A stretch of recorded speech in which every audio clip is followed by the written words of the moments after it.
එකල්හි උතුම් ගුණ ඇති. එකල්හි කියලා කියන්නේ ඒ වෙලාවේ උසස් ගුණයෙන් යුක්ත. හරි? පතිවත්තුගේ ශෝකාග්නි වේගය. පතිවත්තු කියලා කියන්නේ මොකද්ද? පතිවත්තු කියලා කියන්නේ පුරුෂයා පිළිබඳව තියෙන අර කියන්නේ පතිවත ආරක්ෂා කරනකොට එයා මත්තේම ඉන්නවා. එයා හරිද? ඒත් වෙන අය ගැන හිතන්නේ නැහැ එහෙම. හරිද? එතකොට මෙයාගේ ශෝක ගින්නේ තරම කියලා කියන්නේ මේ ශෝකාග්නි වේගය කියලා කියන්නේ ශෝක ගින්නේ තරම.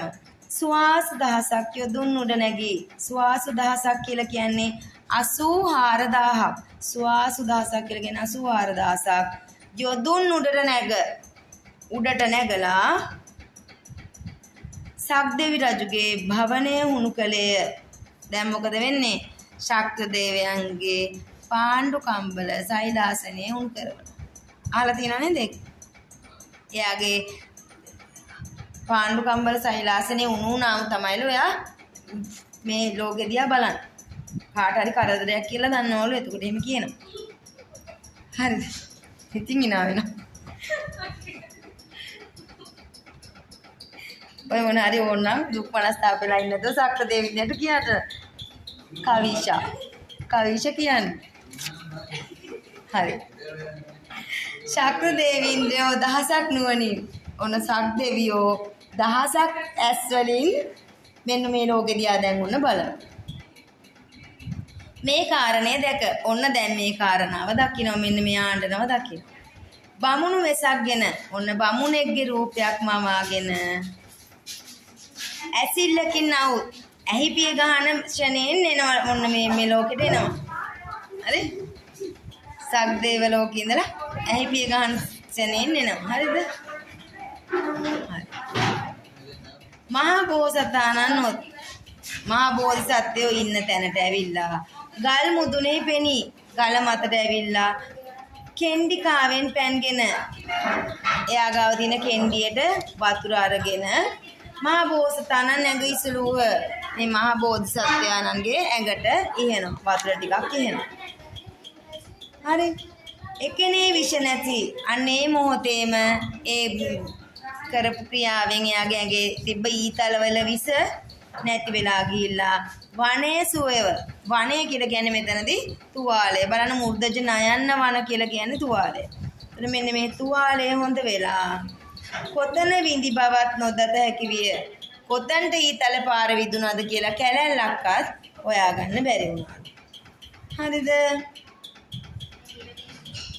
බෝසතාණන් වහන්සේ එවිට ඔන්න ඒ වෙලාවේ බෝසතුන් අනුන් වෙසෙන්නට අනුන් වෙහෙසන්නට කියලා කියන්නේ අනුන්න මුලාවේ දාන්නට නැත්නම් අනිත් අය රවටන්නට මල වෙස්ලා වැදොත් එකකු පරිද්දෙන් මියගිය වේශයෙන් වැතිර සිටපු අයෙක් වගේ වහා නැගී සුවපත් වූයේ. අනික වර මොකද වෙන්නේ? සුවපත් වෙලා එක පාටයා නැගිටිනවා. චන්ද්‍රිකාව දෙසද සුවපත් සිටි ප්‍රිය ස්වාමියා දැක අනේ මොහොතේ චන්ද්‍රිකාවත් මොකද වෙන්නේ? විශ්මයටපත් වෙනවා. අනේ මගේ ස්වාමියා නැගිටලා මරණයෙන් නැගිටලා කියලා සතුටටපත් වෙලා සොම්නසට පැමිණ කියලා කියන්නේ ඒකයි. ස්වාමිනී යම්බඳු නුඹ වහන්සේ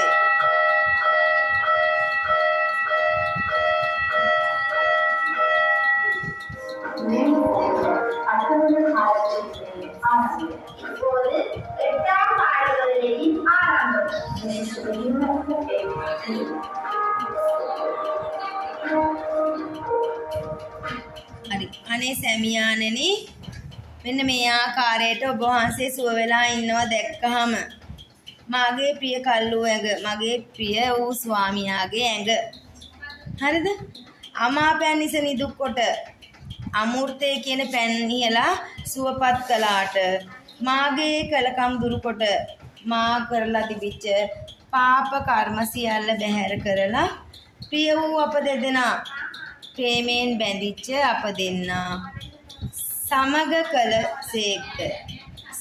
කළ සේක්ද කියලා කියන්නේ මෙතනදී එකට එක්කලා කියන එකයි කියන්නේ. මේ දෙන්නම නැවත එකට එක්කලා කියන එක කියන්නේ.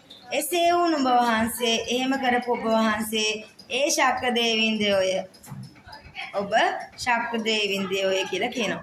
උන් දැක බලවත් වූ සොම්නසට පැමිණ අන්න යාව දැකලා දැඩි සතුටට පැමිණිලා මෙතනින් නොවසව කියලා කියන්නේ මෙතනින් ඉවත් වෙන්න එපා. ඒ කියන්නේ මෙතන ජීවත් වෙන්න එපා කියලා කියන්නේ. නොවසව කියලා කියන්නේ වාසය කරන්න එපා කියන එක. නොවසව කියලා කියන්නේ වාසය කරන්න එපා. හරි. පර්වතයෙන් බැස මිනිසුන්ට අවිසව තැන විසෙත්කයි. පර්වතයෙන් බැහැලා කියන්නේ ওই කඳු පර්වතයෙන් බැහැලා මිනිසුන් අවිසව තැන විසෙත්කයි. මිනිස්සු ගැවසෙන්නේ නැති තැනක ගිහිල්ලා වාසය කරන්න කියලා කියනවා. ඒ කියන්නේ මේගොල්ලෝ සත්තුනේ. තිරිසන් යෝනියක්නේ. ඒ නිසා තමයි කියන්නේ මිනිස්සු වාසය කරන තැන නැතුව මිනිස්සු වාසය කරන්නේ නැති තැනකට ගිහිල්ලා වාසය කරන්න කියලා. ඒ කිට්ටුව පාතේ හිටියේ ඉඳනේ බරණැස් රජුරු ඇවිල්ලා ඊතලෙන් ඉඳලා මෙයාව අයිති කරගන්න හැදුවේ. ඒ නිසා කියන්නේ. අවවාද දීලා Tamanගේ දිව්‍ය ලෝකයට ගියාය. ඔන්න දැන් සක්‍ර දේවින්ද්‍රයාගේ ඉන්න දිව්‍ය ලෝකයට ගියා. චන්ද්‍රිකාද ස්වාමිනී මෙසේ උපද්‍රව ඇත්තැනි. හරිද? ස්වාමිනී මෙන්න මේ වගේ අනතුරු තියෙන මෙන්න මේ ස්ථානෙන් අපට ප්‍රයෝජන කිම්ද? අපිට කිසි ප්‍රයෝජනයක් නැහැ. අපගේ චන්ද්‍ර පර්වතයට පැමිණ අපේ කිඳුරු පර්වතයට ගිහිල්ලා ගල් ගිරිකුළු මුදුන්වල ගල්වල පර්වතවල මුදුන් වලට වෙලා ගල් පර්වතයේ මුදුනට වෙලා ගම් සිහිල්වලද කියලා කියන්නේ ගංගාවේ සිහිලෙන් මල් මුවරදාල දිය වලට බැස මල් පිණි වැටිච්ච දිය පාරට බැහැලා ස්නානය පානය කෙරෙමින් නාලා වතුර බීලා තුරු යටත් යෝනෝන් සමග තුරු යටත් කියලා කියන්නේ ගස්වල යටට වෙලා එකිනෙකා සමග ප්‍රිය කතා කරමින් සතුටු සාමිච්චයේ දෙමින් සතුටු කතා කර සැපසේ වසම්නයි අපි සතුටින් ජීවත් වෙමුයි කියලා කියනවා. පෙරවිසූ චන්ද්‍ර පර්වතයටම ගිය අන්න එහෙම හිතලා කලින් ජීවත් වෙච්ච චන්ද්‍ර පර්වතයට යනවා. හඳ මුදුන් පර්වතයට යනවා. යනාදීන් ආදී වශයෙන් බුදු මේ ජාතක කතාව දේශනා කර හැර දක්වා ඔන්න මේ ආකාරයට බුදුන් වහන්සේ මෙන්න මේ ජාතක කතාව කියලා ඉදිරිපත් කරනවා. මහරජ දැන් මතු නොවේ. රජතුමා දැන් පමණක් නෙවෙයිලු පෙරත් මා කෙරෙහි මීට කලිනුත් මා වෙනුවෙන් ස්නේහයෙන් අනුන් විසින් ආදරය ඇති වෙනා වෙනත් අය වෙන් වසඟයට නොපැමිණියවා. වසඟයට පමුණව ගන්න නැතුව ජාතකයේ නිමවා ජාතක කතාව ඉවර කරලා මහරජ එකල වීදි බරණැස් නම් රජවිය.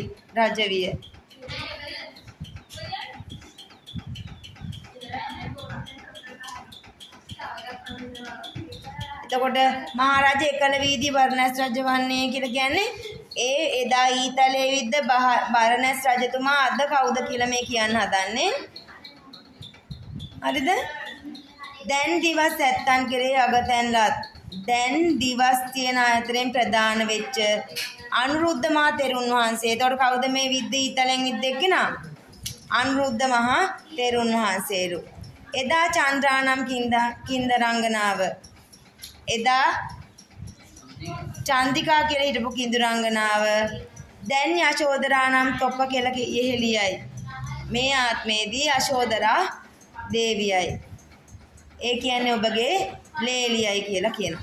එකල සඳකිඳුරු නම් රජවැද්දා. ඒක රජ එකල සඳකිඳුරු රජ නම් එදා සඳකිඳුරා කියලා කිව්වේ මෙකල මේ භවයේ මෙන්න මේ ආත්මයේ තිලෝ ගුරු බුදුමු මම්මය බුදු වෙච්ච මේ මමයි කියලා කියනවා.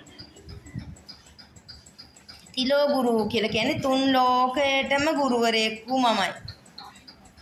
තමන් වහන්සේ දක්වා වදාළසේකම නොය වගේ මෙන්න මේ ජාතක කතාව දේශනා කරලා මේ චන්නකින්ද ජාතක දේශනාව කුළු ගන්වා වදාළසේක ඔන්න මේ චන්නකින්ද ජාතකයේ කුළු ගන්වල කියලා කියන්නේ ඉස්මතු කරලා කතා කරලා දේශනාව අවසන් කරනවා.